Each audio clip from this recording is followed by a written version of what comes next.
Helal.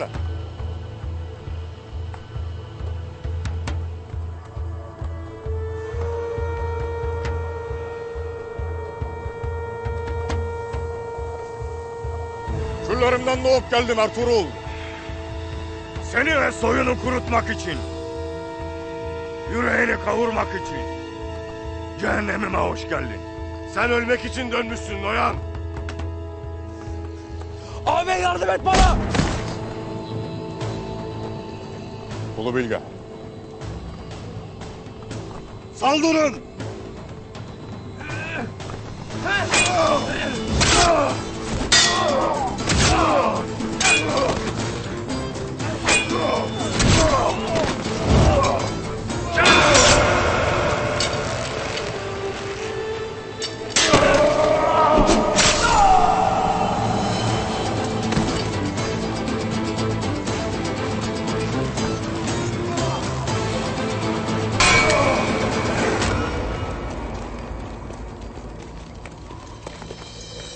Yer yarıldı, içine girdi sanki.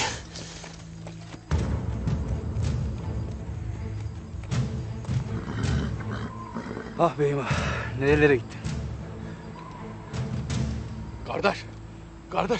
Kardeş orada biri yatar. Biri yatar kardeş.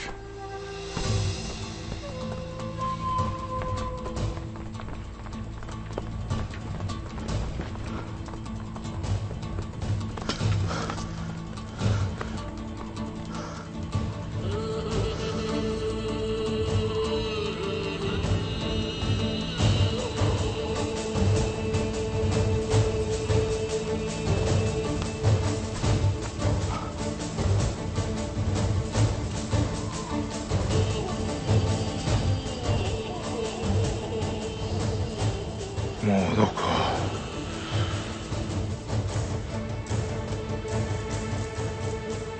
Bu Alp'i Moğollar öldürmüş.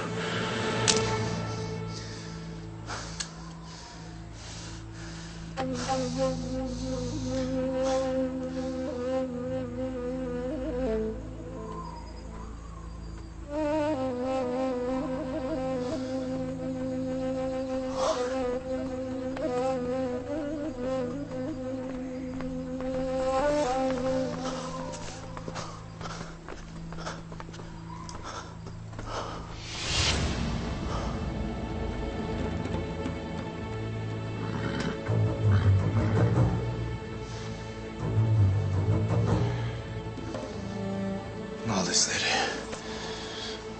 Ertuğrul Bey'in buraya gelmiş olmalı.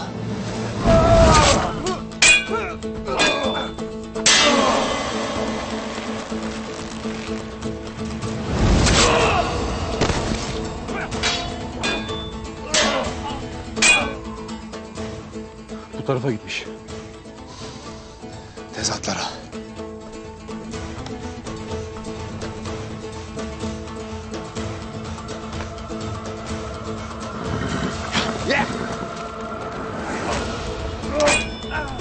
Sana söz verdiğim gibi soyunu kurutmak için geldim Ertuğrul.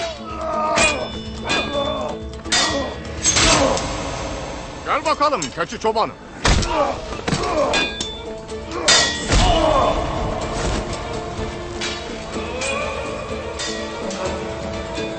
Haydi Allah! Haydi Allah!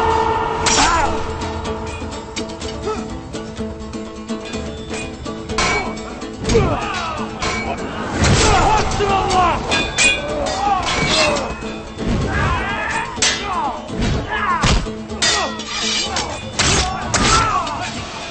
Attığın her adımda, aldığın her nefeste beni karşında bulacaksın Ertuğrul.